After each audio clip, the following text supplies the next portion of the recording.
ओम शांति। ओम शांति। धन्यवाद। मंच पे उपस्थित सभी आदरणीय गण और सामने उपस्थित सभी लोगों को मेरा नमस्कार। आज़ादी का दिन है आज। जब हम स्कूल में थे तब से हमें ये सिखाया जा रहा है, पढ़ाया जा रहा है कि जो आज़ादी है बहुत मुश्किल से मिली है, बहुत कुर्बानियों के बाद मिली है। आज भी ये बच्चे स्कूल में हैं, इनको यही बात पढ़ाई जाती है, सिखाई जाती है और ये परफॉर्मेंस में भी बताते हैं हम सबको कि कितनी मुश्किलों से ये आज़ादी हमें मिली है। अब आज़ादी मिल तो गई है, पर अब इसे संजो के रखना, संभाल के रखना, ये किसकी जिम्मेदारी है? किसकी जिम्मेदारी है? इतनी हल्की सी जिम्मेदारी किसकी जिम्मेदारी है? जी, हम सबकी जिम्मेदारी है। एक बहुत बड़े पेड़ के आसपास छोटे छोटे से पौधे उग गए। देखा है ना, बड़ा सा पेड़ होता है, बहुत सारे छोटे छोटे से पौधे उसके आसपास उग जाते हैं, क्योंकि जो पानी पेड़ को मिलता है उन्हीं से पौधे उग जाते हैं। पौधे जब उगे, उन्होंने देखा कि अरे वाह, हमारे साथ इतना बड़ा पेड़ खड़ा है, हमें तो कोई टेंशन लेने की जरूरत ही नहीं है।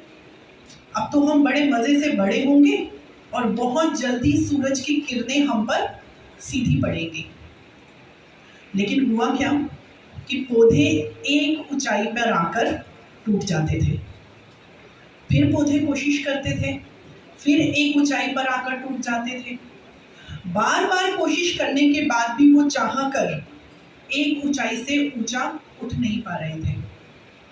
तो पौधों ने पेड़ से पूछा कि हम तो बहुत कोशिश कर रहे हैं, लेकिन हम आपकी तरह मजबूत और तन के खड़े हुए ऊंचाई तक नहीं पहुंच पा रहे कि सूरज की किरणें हम तक सीधी पहुंच पाए। तो पेड़ ने पौधों को कहा कि तुम ऊंचाई पर ध्यान दे रहे हो, तुम अपनी जड़ों की फैलावट पे ध्यान नहीं दे रहे हो, तुम मिट्टी को जकड़ने पे ध्यान नहीं दे रहे हो। तुम्हारा लक्ष्य सूरज की किरणें तो हैं जो मुझ पे पड़ रही हैं, लेकिन मैंने यहाँ तक पहुँचने में अपनी जड़ों को इतना मजबूत किया कि मैं आज इतनी ऊंचाई तक पहुँच पाया। तो वैसे ही आज़ादी है। आज़ादी में बहुत सारे लोगों की कुर्बानियाँ दी हैं, बहुत मुश्किल से हमें आज़ादी मिली है, लेकिन हम उस पौधे की तरह की आज़ादी तो मिल गई, अब इसको एंजॉय करते हैं?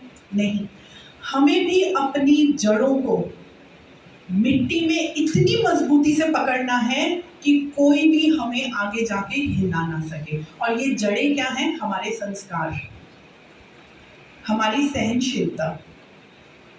इन सब चीज़ों से, अपनी वैल्यूज से अगर हम जुड़े रहेंगे तो हम भी पेड़ की तरह बड़े होंगे, फैलेंगे, खूबसूरत होंगे और सूरज की किरणें हम तक सीधे पहुंचेंगे। भाई जी ने अभी मन की बात की कि मन को काबू में रखना बहुत ज़रूरी है। कुछ दिन पहले काउंसलिंग के दौरान हम एक ओल्ड एज होम में गए।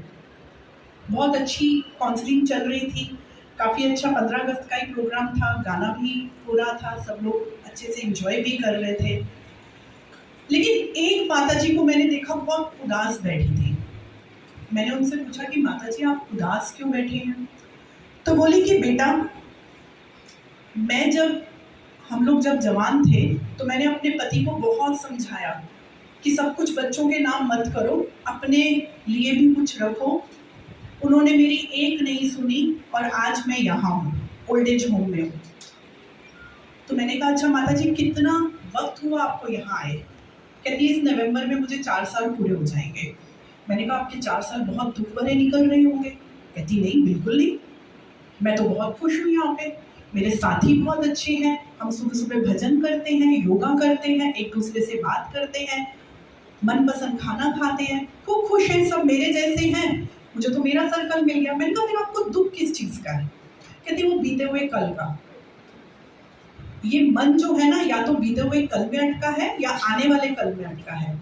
आज वो माता जी कितनी खुश हैं, उन्होंने खुद बताया कि मैं बहुत खुश हूँ। तो मैंने कहा फिर क्यों आप याद कर रहे हो इतना? मैंने उन्हें एक स्टोरी सुनाई एक बार एक राजा था। वो सुबह उठा, उसने अपने पुरोहित को बोला, मेरे पास सब कुछ है,